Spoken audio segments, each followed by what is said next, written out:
cette semaine, on en parlait tout à l'heure, la croissance allemande qui ralentit, le président de la Bundesbank qui s'est exprimé, et on a l'impression qu'à chaque semaine, son lot de nuages noirs. La semaine dernière, on avait eu FMI.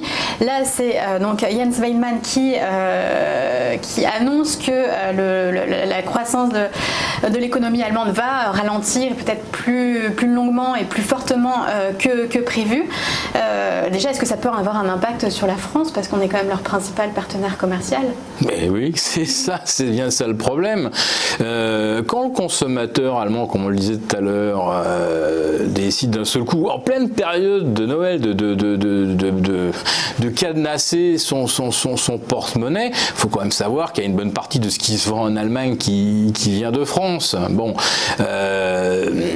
le cycle industriel, il était évidemment arrivé à un zénith peut-être début 2018. On est déjà sur un ralentissement, et on a bien compris que même si en Chine finalement c'est stabilisé par une politique monétaire complètement laxiste, l'autre problème, c'est qu'une fois que M. Trump en a fini avec la Chine, il va s'attaquer à l'Europe et au principal exportateur, et celui qui a le plus d'excédents vis-à-vis des États-Unis, c'est l'Allemagne. Et donc derrière, c'est nous, c'est l'Italie, autre grand sous-traitant de l'Allemagne. Et puis après ça, il y aurait tous les pays Europe, Est. Comment est-ce qu'on peut se préparer alors à cette future salve de négociation?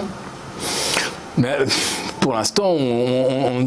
Trump étant tellement imprévisible que moi je ne peux pas vous dire comment il va s'attaquer à l'Europe. Mais il est clair qu'il a une stratégie dont on a très bien compris comment elle fonctionnait. C'est diviser pour mieux régner.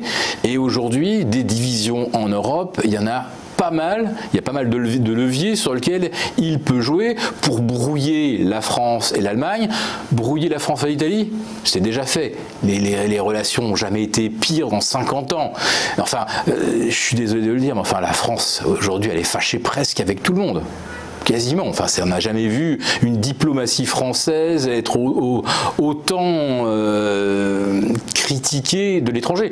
Ce qu'on ne sait pas, parce que quand on lit les médias français, on ne voit pas très bien à quel point la France n'est pas aujourd'hui un pays apprécié. Mais moi qui me déplace beaucoup à l'étranger, j'ai jamais vu la France être aussi mal considérée depuis l'étranger. Donc il y a eu un état de grâce au moment de l'élection d'Emmanuel Macron, et c'est vite redescendu, c'est ça que vous... Très vite, alors très vite vis-à-vis des États-Unis. Oui. Les Américains n'ont pas pardonné la tirade de M. Macron à la tribune de l'ONU contre l'isolationnisme américain, etc. Alors même si les Américains n'aiment pas tous Donald Trump, ils n'aiment pas que quelqu'un vienne leur faire la leçon sur leur sol. L'Italie, j'en parle pas.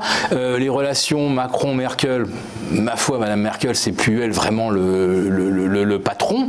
Et puis elle peut plus vraiment décider, mais ça n'empêche pas M. Macron de continuer à dire aux autres dirigeants allemands, alors aussi bien au SPD qu'à la CDU, CSU, il faut faire une Europe plus fédérale, il nous faut un ministre des Finances, etc.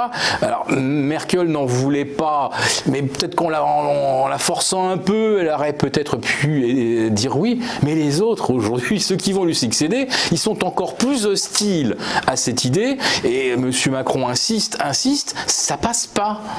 Donc aujourd'hui, la France est complètement isolée, et ça, M. Trump le sait, et je pense qu'il ne va pas nous faire de cadeaux. Ça, c'est pas forcément une bonne nouvelle. Merci en tout cas, Philippe Bechade. Je rappelle que vous êtes le rédacteur en chef de La Bourse au quotidien.